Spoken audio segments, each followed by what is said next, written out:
안녕하세요. 혹시 여러분은 지옥으로 들어가려는 입구에서 누군가 저를 막아주었다면 어떤 기분이 들까요? 그 누군가를 은인으로 생각하며 감사하게 생각하겠죠. 그렇지만 저는 좀 달라요. 저를 막아주었던 은인이 선의로 그런 행동을 한 건 아니었거든요. 하루에도 수십 번 천국과 지옥을 오고 가며 고민에 시달렸던 저를 구해준 사람이 저의 상간녀였거든요. 지인들이 제 이야기를 들으면 진짜 잘 됐다며 웃으며 소리칠 정도로 절묘했던 저의 이혼 이야기를 다른 사람들과도 나누고 싶어 글을 올리게 됐네요. 이제 정말로 모든 게 끝났으니까요. 제 이혼의 시작은 직장으로 찾아온 한 사람 덕분이었어요. 일을 마치고 급히 나오는데 한 여자가 저를 찾아왔더군요. 저는 급히 저를 찾았다는 여성을 안으로 들였어요. 당신이 이영준 씨 와이프예요? 저보다 한참 나이가 어릴 것 같은 그 여자는 무례한 태도로 팔짱을 끼고는 저를 아래 위로 훑어보더군요. 예, 그 사람이 제 남편이긴 한데 무슨 일로 그러시죠? 사람 많은 데서 할 이야기는 아니지만 당신 남편이랑 빨리 헤어져요. 싫다는 남자 붙잡고 도대체 뭐 하는 거야? 그렇게 매달리면 마음이 다시 돌아가기라도 할 것 같아요. 아줌마 때문에 그 사람이 얼마나 곤란한지 아냐고요. 한눈에 봐도 젊고 예쁜 여자였어요. 개구쟁이 아들 둘과 그보다 더 말을 듣지 않는 남편을 돌보느라 늙어 빠지고 쓸모없어진 제 모습이 초라해질 만큼이요. 솔직하게 말해볼까요? 이렇게 예쁜 여자가 다 늙어 빠진 남편과 그렇고 그런 관계일 거라고는 상상조차 못할 만큼 늘씬하고 잘 꾸민 그런 여자였죠. 그리고 저런 말을 꺼낼 줄은 더욱 상상 못했고요. 정리 중이라 시끄러웠던 곳이 조용해졌어요. 목소리는 얼마나 큰지 직장 동료들이 다 들었거든요. 우리 남편이랑 뭐요? 저희 사귀는 사이예요. 무늬만 부부인 그쪽이랑은 완전 다르거든요. 뱃속에는 아이까지 있는데 깨끗하게 이혼해 줄 거죠? 여기까지 찾아온 이상 저도 맨입으로 이혼하라는 건 아니에요. 상간녀 소송 할 거면 해요. 그 사람이 다 갚아주기로 이미 약속했으니까. 그러니까 알아서 눈치껏 좀 빠져줘요, 아줌마. 그 이야기를 들으면서 저는 정말 천국과 지옥을 오갔어요. 동료들 앞에서 남편의 불륜이 탄로났다는 수치스러움과 지금 이 지옥 같은 상황에서 빠져나가게 해줄 거라는 안도감이 저를 가득 채웠거든요. 차분하게 생각해보니 도리어 제게 반가운 말이더군요. 그리고 지금 이 상황에 이런 말을 하는 상간녀는 아무것도 모르고 있구나라는 걸 파악했거든요. 그래요? 그렇게나 사랑하신다고요? 그럼 이혼해 드릴게요. 그 늙고 볼품없는 남자를 원한다면 드릴게요. 꼭 결혼해서 행복하게 사세요. 제 말에 상간녀는 생각보다 더 크게 당황한 표정이었어요. 그럴 수밖에요. 모진 소리 들을 거 각오하고 여길 찾지 않았겠어요? 그런데 선뜻 이혼해주겠다니 본인도 당황스러운 거겠죠. 저는 웃어줬어요. 이 수치스러움과 쪽팔림보다도 눈앞에 상간녀가 저 대신 지옥으로 걸어 들어가게 될 걸 예상하고 있었으니까요. 남편의 상간녀에 대해 처음으로 알게 된 건 5년 전이었어요. 시부가 무척 많이 아팠던 때였죠. 남편은 사업으로 바쁜 사람이었지만 부모 생각은 지극한 효자라 바쁜 자기 대신 제게 시부모를 잘 모셔달라 했었어요. 당시 남편은 사업으로 많이 바쁜 상태였고 어쩔 수 없이 제게 그 수발의 몫이 돌아왔어요. 주변 사람들이 보면 참 잘한다, 때로는 너무 힘들겠다는 말을 들을 정도로 저는 시부모 수발의 진심이었어요. 제가 착해서가 아니라 만약 제 수고로움이 힘들어 보이지 않으면 남편이 합가 이야기를 꺼낼까봐 두려웠거든요. 그래서 눈에 띄게 열심히 한 면이 있었죠. 처음에는 아픈 시부도 그런 시부를 간병하는 시모도 제 수발이 당연하다는 듯 여기더라고요. 일을 하며 아이까지 돌보는 제가 일을 마치고 시댁을 찾아 청소하고 빨래하고 밥 해놓고 반찬하고 솔직히 어마어마한 양의 일을 처리했다고 보면 돼요. 합가하면 더 편했을지도 모르겠다고 이야기하지만 합가했었어 봐요. 이런 일 말고도 신경 써야 할 일이 얼마나 많겠어요. 그래서 열심히 했어요. 시무는 매번 제게 거리낌 없이 요구사항을 말했어요. 집 청소가 어떻다, 반찬이 어떻다, 신경 좀 써라 등등. 선의로 하는 일에 감나라 배나라 하시곤 했거든요.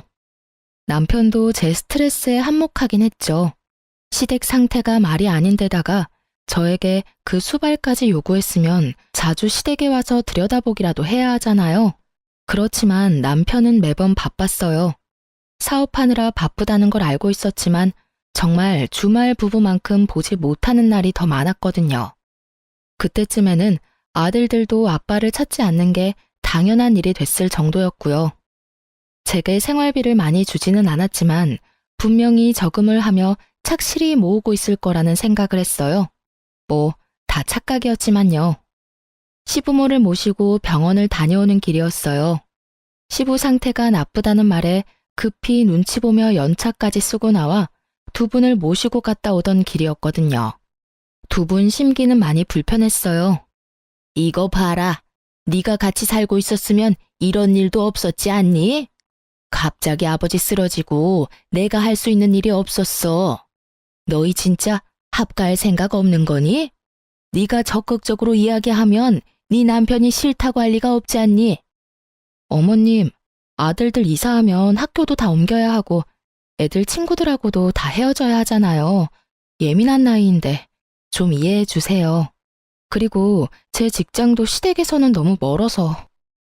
그러니 하는 말 아니냐? 직장을 우리 집 근처로 옮기던지. 그리고 손주들이야 뭐가 그리 중요해? 어른들부터 잘 챙겨야 아랫사람들이 잘 되는 거야. 그간의 제 노고 따위는 가뿐히 씹어드시는 시모 말에 기분이 상한 건 저도 마찬가지였죠.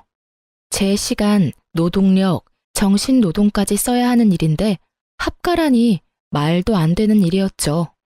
그래서 간곡하게 안 된다며 운전에만 집중하고 있었어요. 그러다 길을 잘못 들게 됐어요.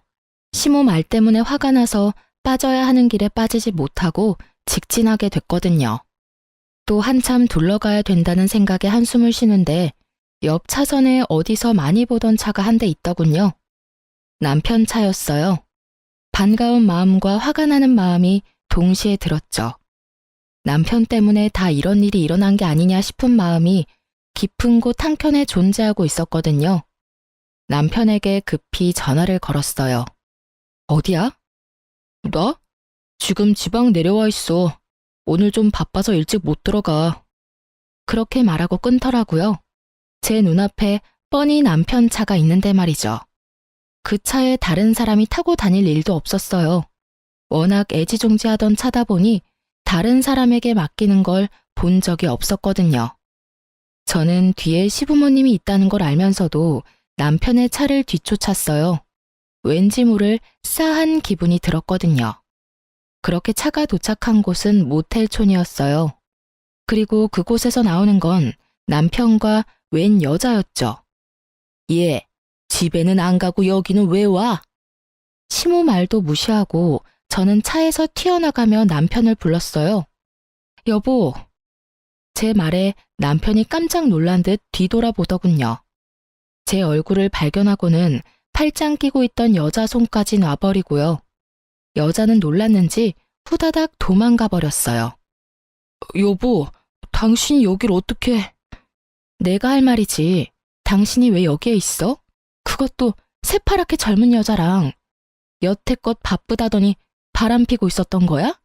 너 지금 바람 피면서 나한테 시부모님 수발 들도록 만들었어? 여보, 그게 아니라 저 여자랑은 그냥 잠깐 쉬려고 온 거야. 떳떳하면 도망은 왜 가? 그리고 쉬려면 혼자 쉬지. 왜 당신이 그 여자랑 같이 들어가서 쉬어? 그것도 모텔에서. 당신이 어떻게 나한테 그래? 애들이며 시부모님이며 다 나한테 맡겨두고 다른 년이랑 바람이나? 네가 사람이니? 사람이야. 이딴 짓 해놓고 나한테 합가하자고. 왜? 나 시댁에 처박아두고 다른 년이랑 더 편하게 붙어 먹으려고? 둘이 큰 소리를 내고 있으니 시모가 나왔더군요. 이게 다 무슨 일이냐? 어머니가 여기 왜? 아버님 갑자기 상태 안 좋아져서 내가 두 분 모시고 병원 다녀오던 길이야. 연차까지 쓰고 병원 갔다 오는 길에 당신 차 보여서 따라온 거야. 그런데 나한테 지금 당신이 무슨 짓을 했는지 알기나 해? 미안해, 여보. 정말 딱 한 번 만난 사이야. 당신이 생각하는 그런 일 없었어. 거짓말하지 마. 한 번 만난 여자 아니잖아. 당신이 원하면 이혼해 줄게. 나랑 이혼하고 그 여자랑 살면 되지. 무슨 헛소리야? 나는 당신이랑 이혼할 생각 없어. 진짜 내가 잘못했어. 그러니까 화 풀어, 응? 영준이, 너 이 녀석 도대체 뭐 하는 놈이야? 며느리를 놔두고 네가 바람을 펴? 이 호로자식 같으니라고. 남편과 제가 싸우는데 시모가 버럭 화를 내더군요. 저도 그렇게 화내는 거 처음 봤어요. 아들 사랑이 지극하신 분이셨거든요. 그런 시모가 아들에게 화를 냈으니 저도 당황했죠. 잘못한 놈이 그렇게 뻔뻔하게 용서를 구해? 이 망할 놈의 자식. 네가 부모 보는 앞에서 그런 짓을 하고도. 저는 화가 나서 남편을 두드려 패는 시모를 말리고 제 차에 다시 태웠어요. 화가 끝까지 난 저는 다 때려치우고 어디론가 가버리고 싶었어요. 그치만 차에는 아픈 시부가 있고 시모도 충격받은 상태이니 어쩔 수 없었죠. 남편에게 모시고 가라고 하려는데 남편에게 급한 전화가 왔어요. 전화 받는 남편놈 놔두고 시모 다시 태워 시댁으로 향했어요. 합간이 뭐니 제잘되던 시모도 아무 말 없어졌고요. 시댁에 시부모님을 모셔두고 나오려는데 시모가 절 붙잡더군요. 예, 너희 정말 이혼할 거니? 그건 아니지? 모르겠어요. 약 받아온 건 식탁에 둘게요. 그리고 좀 있으면 제가 배달해 놓은 갈비탕도 올 거예요. 결제했으니 받아서 드시기만 하세요. 예, 이런 말 하기 그렇지만 한 번만 용서해 주거라. 내가 너에게 사과하마. 내 아들이라서가 아니라 한 번은 용서할 수 있지 않니? 대신이라고 하기엔 좀 그렇지만 내가 해줄 수 있는 게 있을 거야. 너희 시아버지가 가지고 있는 집이 있지? 그거 너한테 주마. 아들이 둘이나 있고 여태껏 가정 잘 꾸려왔으니 이혼은 하지 말거라. 그렇게까지 하지 않으셔도 돼요. 그 사람 마음이 떠난 거면 제가 뭘 해도 원상복구는 안 될 거예요. 내가 아들 녀석 호되게 혼내주마. 그러니까 한 번만 용서해줘라. 그 녀석도 잘 알 거야. 그 여자랑 깊은 관계였으면 그 자리에서 더 당당하게 굴었겠지. 그런 것도 아니지 않니? 필시 그냥 잠깐 정신이 나갔던 걸 거야. 내가 크게 혼낼 테니 네가 한 번만 눈 딱 감아줘. 저는 아무 말 않고 시댁을 나왔고 그날 저녁 집에 돌아온 남편과 밖에서 크게 싸웠어요. 애들 앞에서 싸우는 꼴 보여주기 싫어서 남편 차 안에서 이야기했거든요. 그래서 어떻게 할 건데? 어떻게 하고 말 것도 없어. 나 진짜로 그냥 가볍게 만났고 진지한 사이도 아니었어. 가볍게 만나서 모텔이야? 그렇게 넘어가려고 하지 마. 나는 당신이 그런 짓 한 거 절대로 용서 못해. 지금 내 상황이 얼마나 힘든지 알고 있으면서 그딴 짓을 해? 집에 당신이 들어오지 않는 동안 나 혼자 집안일에 육아에 시부모 부양까지 다 했어. 당신 일하느라 바쁘다고. 그런데 당신 바람 폈잖아. 여태까지 그랬겠지. 나 일하는 동안 여자 만나고 시부모님 나한테 맡겨두고 몰래 데이트했겠지. 난 절대로 그냥은 못 넘어가. 미안하다고 했잖아. 제발 한 번만 용서해줘. 나도 당신이 얼마나 힘든지 알아.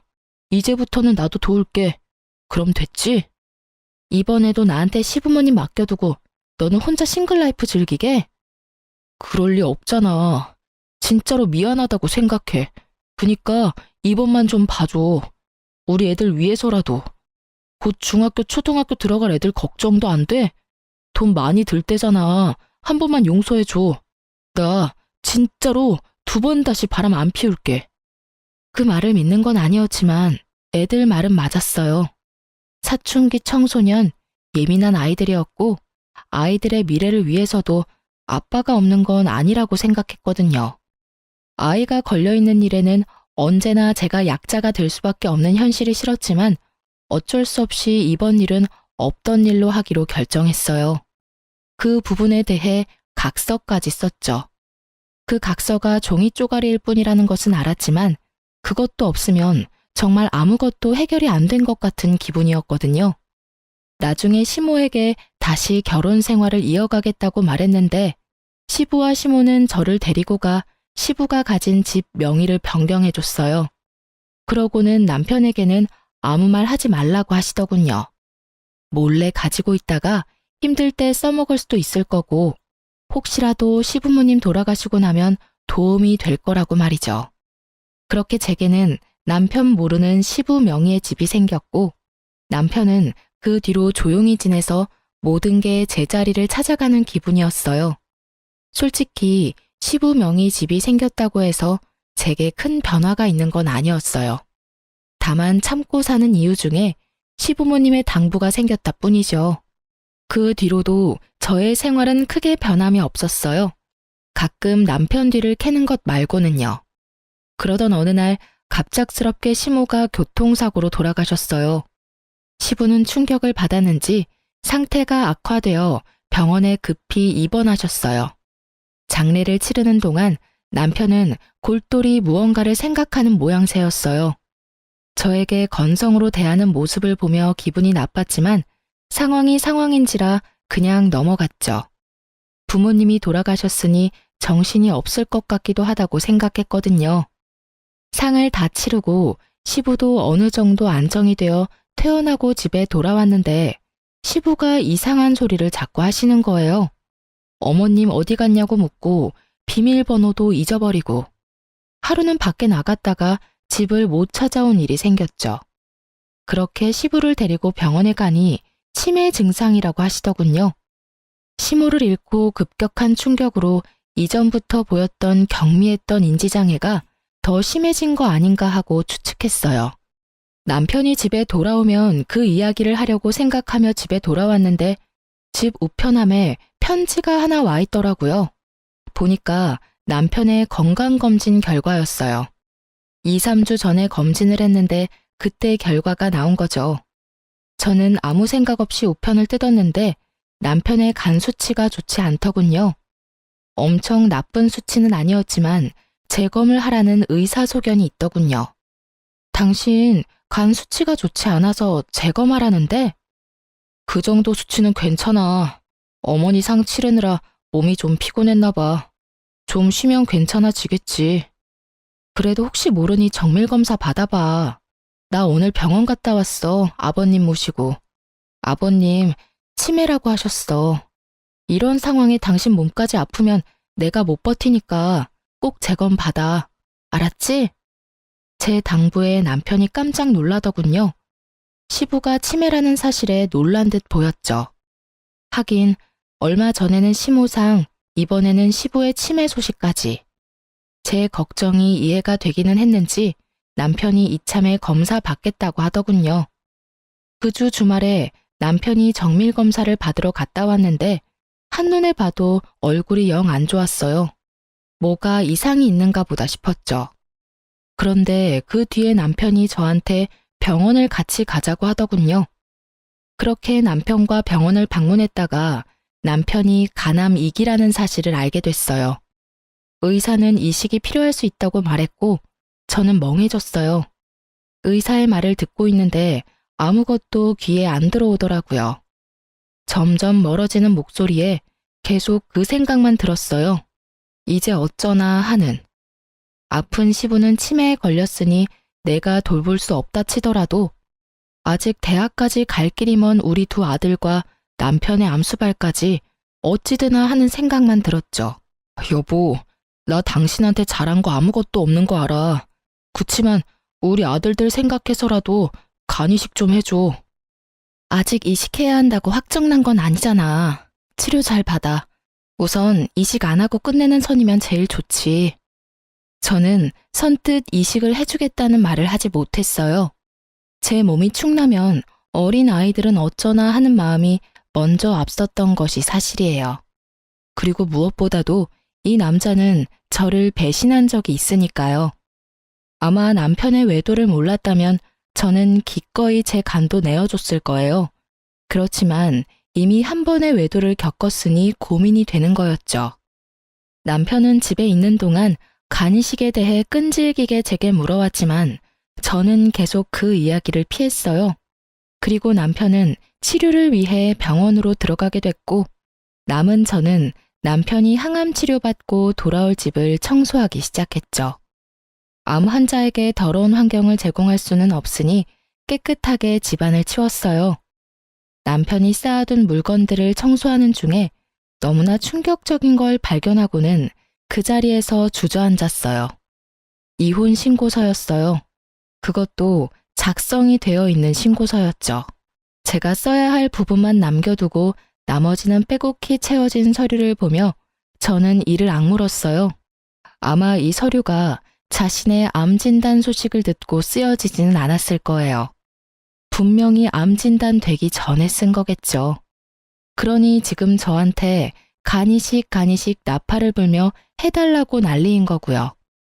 저는 자리에 앉아 그 분노를 고스란히 곱씹고 있었어요. 정말 욕이 한 바가지 나올 것 같았죠. 제가 뭐 때문에 이 집을 이렇게 청소하고 있는데 내 뒤통수를 치려고 준비를 하고 있었다니. 열받은 저는 청소며 뭐며 다 때려치고 남편이 쓰던 그 방을 그냥 더러워진 그대로 놔둬버렸어요. 그리고 이혼 서류 사진을 찍고 그걸 챙겼어요.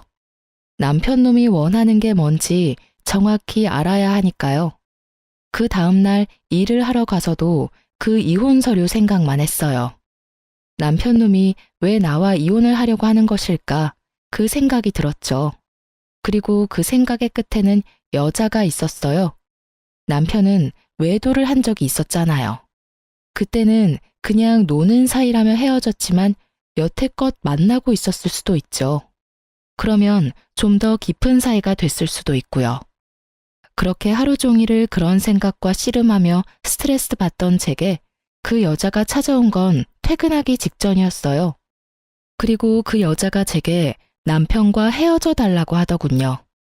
그 이야기를 들으면서 그 여자는 저를 화나게 할 작정이었던 것 같아요.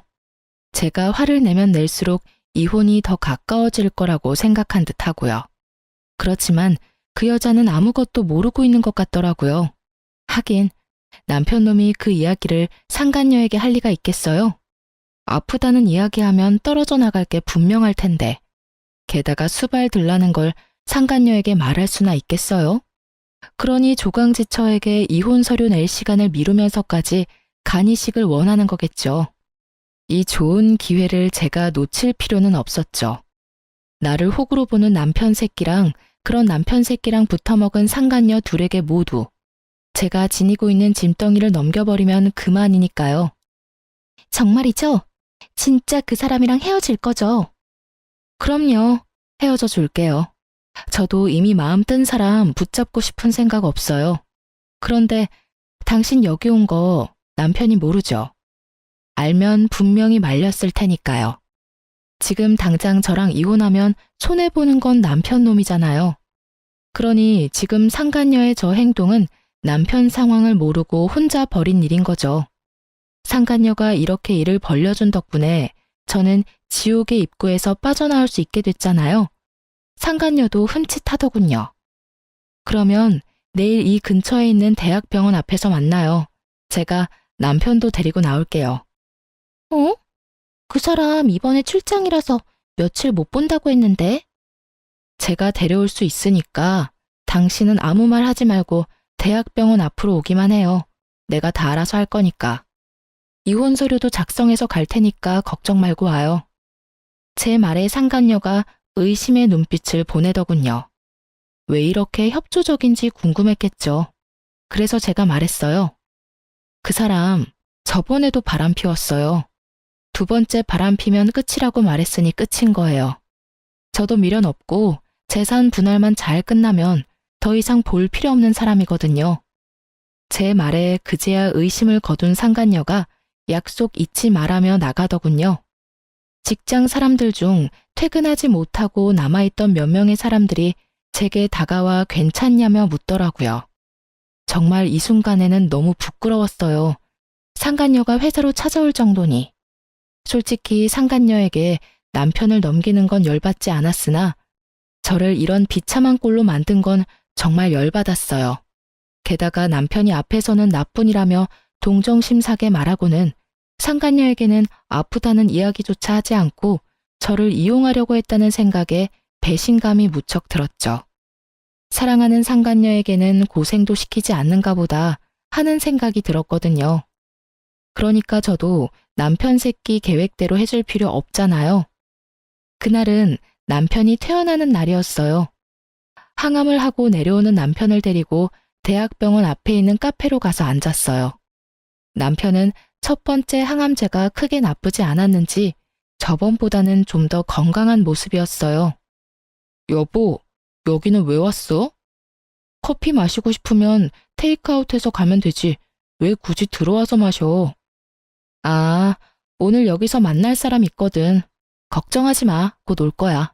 그 사람하고 약속한 게 있어서 꼭 전해줘야 하거든. 그럼 난 차에 가 있으면 안 돼? 안 돼. 당신도 옆에 꼭 있어야 해. 당신 건강도 걱정되고. 옆에 있어도 불편하지는 않을 거야. 당신도 아는 사람이거든. 제 말이 끝나기가 무섭게 상간녀가 카페 안으로 들어오더군요. 앉아있는 저와 뒤돌아 앉아있는 남편을 보며 환하게 웃음 지으면서요. 저도 일어나면서 아는 척했죠. 남편이 뒤를 돌아보는데 그 모습에 정말 웃음이 날 뻔했어요. 귀신이라도 본 듯한 표정이었으니까요. 약속 지켰네요. 이혼하기로 이야기 다 된 거 맞죠? 자기는 출장 간다더니 벌써 끝난 거야? 그럼 나한테 와야지. 와이프한테 잡혀서는. 당당하게 임신을 요구하는 상간녀 앞에 제가 이혼 신고 서류를 내놨어요. 남편이 제가 쓸 곳만 비워둔 신고서를 채워서 말이죠. 그걸 본 남편의 눈동자가 동그랗게 떠지더니 저와 서류를 왔다 갔다 보기 바쁘더군요.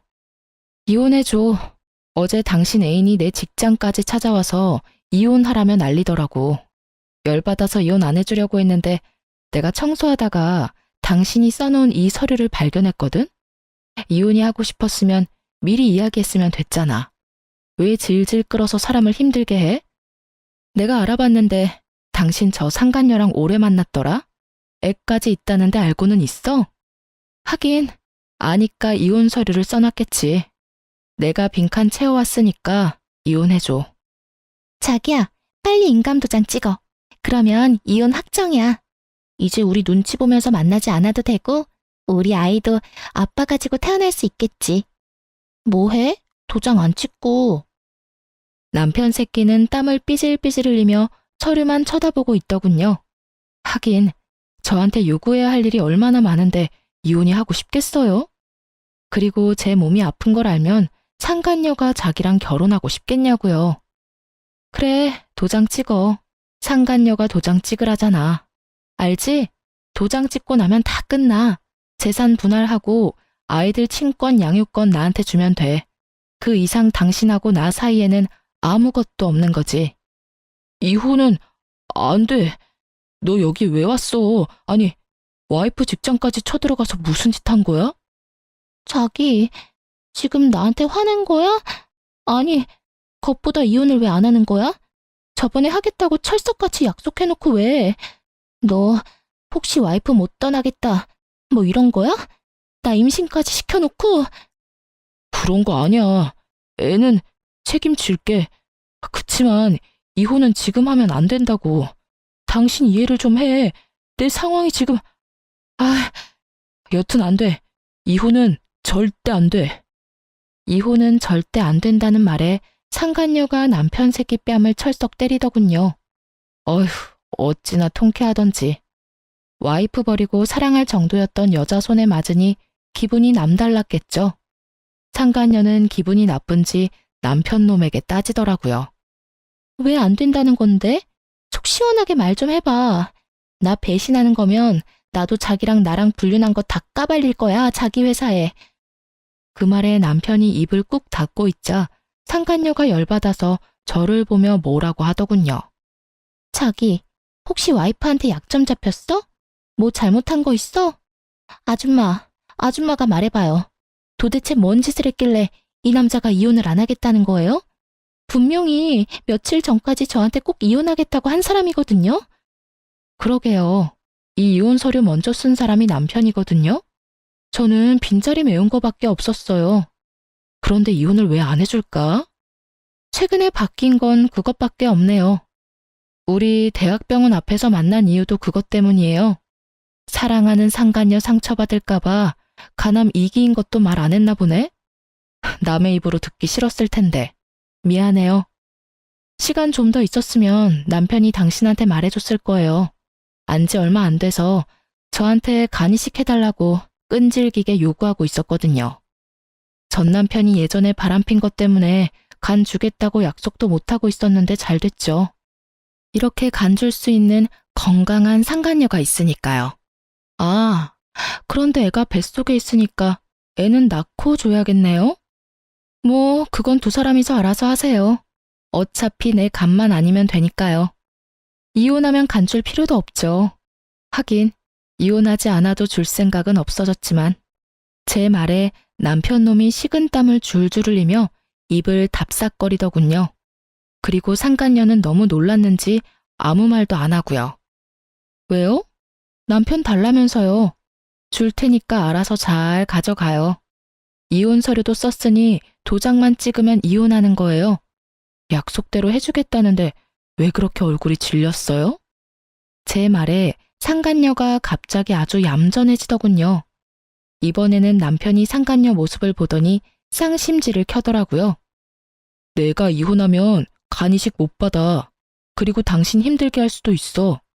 그래도 당신 나 사랑하니까 간 줄 수 있지? 뱃속의 애를 생각해.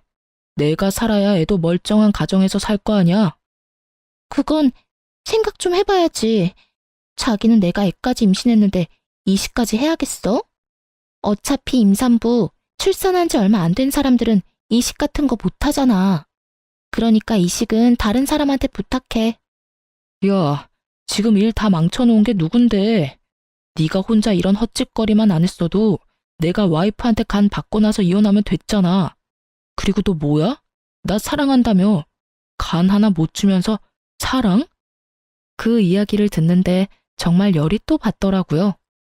마음을 최대한 차분히 하려고 했는데 제가 생각했던 대로 남편이 생각하고 있었으니 정말 배신감에 치가 떨리더군요. 정말로 간을 받고 이혼하려고 생각했다니 상간녀가 제 은인으로 보일 수밖에 없었죠. 그러는 자기야말로 내가 간으로 보여? 왜 내가 자기한테 간을 줘야 하는데? 막말로 우리는 남이잖아. 그리고 그런 일이 있으면 제일 먼저 나한테 상의를 했었어야지. 자기가 이혼하겠다고 해놓고 계속 질질 끄니까 내가 나선 거잖아. 다 따지고 보면 자기가 잘못한 거면서 왜 나한테 난리야? 지금 다 내 탓으로 돌린다 이거지? 야, 지금 네가 누구 덕에 그만큼 누리고 사는데 그리고 사랑한다며 너 그만큼도 안 되는 여자였냐? 빈말로도 준다고 말 못하는 거냐고. 그러니까 아무 관련 없는 내가 왜 간을 주냐고. 옆에 있는 아줌마한테 간 받으면 되겠네. 네가 다 망쳐놨잖아. 내가 좀만 기다리라고 했지. 하여튼 멍청한 것도 병이지. 둘이서 열심히 서로를 상처주고 까내리며 싸우는 모습을 보니 너무 재밌었어요. 그렇게 사랑에 맞지 않던 두 사람이 간 하나 때문에 이렇게 무너질 줄이야. 견고하게 싸운 것처럼 보여도 사랑이 아니었나 봐요. 끊임없이 서로를 헐뜯으며 까내리는 두 사람을 보며 저는 지극히 평온하게 커피를 마시며 지켜보고 있었어요. 두 연놈들이 지쳐 나가 떨어질 때까지 말이죠. 두 사람은 더 이상의 싸움이 의미 없다 느껴졌는지 금세 씩씩거리며 조용해지더군요. 그때 남편에게 이혼 서류를 내밀었어요. 도장 찍어. 이혼해 줄게. 도장 없어. 여보, 나 진짜로 이혼 안 할 거야. 나 지금 이혼하면 죽는 거 알잖아. 인감이라면 내가 가져왔어. 그러니까 찍어. 그리고 이혼은 당신이 하겠다 말겠다 정하는 거 아니야. 당신은 이미 유책 배우자고 나는 당신 불륜을 이유로 이혼 소송 충분히 가능해. 증거는 차고 넘치잖아. 상간녀 뱃속의 아기가 불륜의 결실인데. 그리고 지금 이혼한다고 당신이 죽을 일은 없어. 지극정성으로 와이프 수발 받으며 치료 잘 받고 물 좋고 공기 좋은 곳에서 살면 분명히 치료 잘 될 거고. 뭔 걱정이야? 이혼하고 당신 와이프 해주겠다는 여자도 있는데. 여보, 제발. 이 여자랑 지금까지 싸운 거 안 보여? 나 당신이랑 헤어질 수 없어. 아들들은 어쩌고, 우리 아들. 다른 아들 생기겠지. 딸인지 아들인지는 모르겠지만. 자식이 하나뿐인 것도 아닌데 무슨 아들 걱정? 그리고 당신이 아들 걱정을 했으면 바람을 피지는 말았어야지. 이미 나랑 이혼할 준비까지 해놓고 아들 핑계 대기는? 내가 아무것도 모르는 년처럼 보이지? 다 알아. 당신의 그 얄팍한 생각이 눈에 보여서 미치도록 짜증난다고. 간? 염치도 양심도 없는 놈아. 그걸 왜 나한테 이야기해? 이혼하고 재혼할 여자한테 부탁하라고. 제 말에 상간녀는 고개를 돌려버렸고 남편 놈은 결국 인감을 찍었어요. 강경한 제 모습에 남편도 당황한 듯 보였거든요.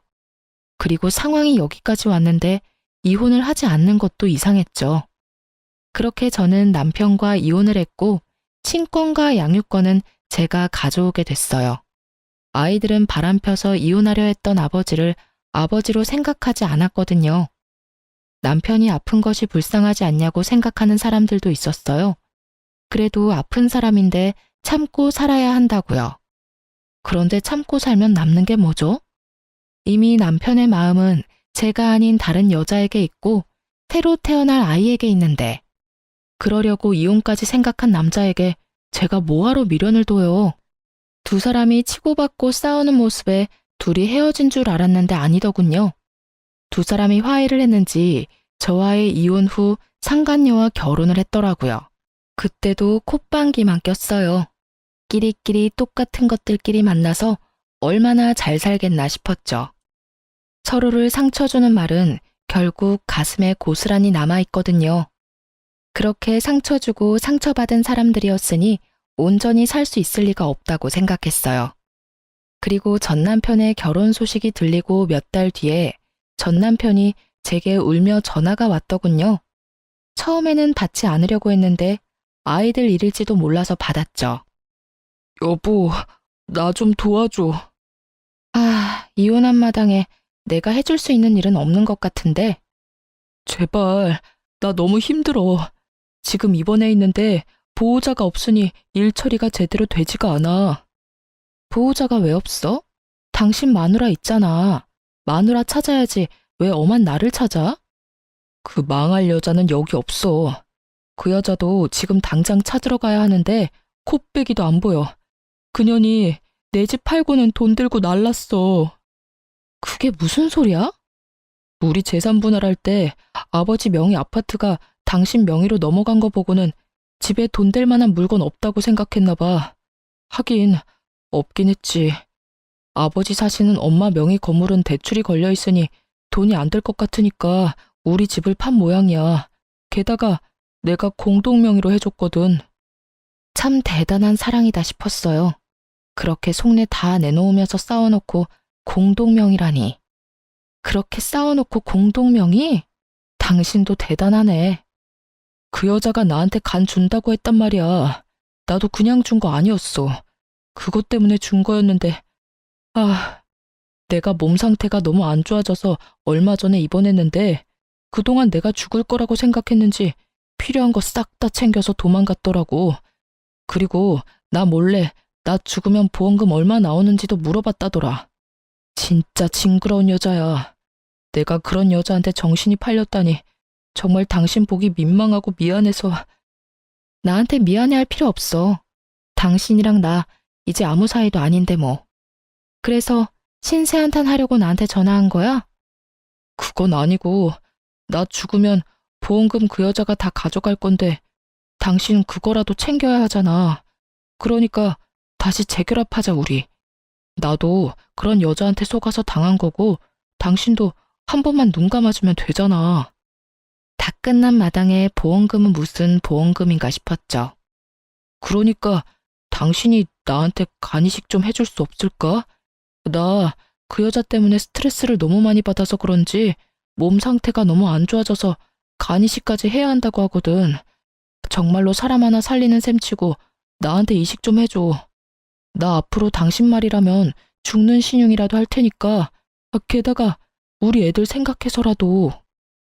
혼자서 지랄을 하네. 우리 애들 생각하는 거면 더더욱 당신이랑 재결합은 아니지. 애들이 우리 이혼하면서 얼마나 상처받았는지 모르지? 벌써 중학교, 고등학교 들어간 애들이 자기 아빠 불륜인 거 몰랐을까봐?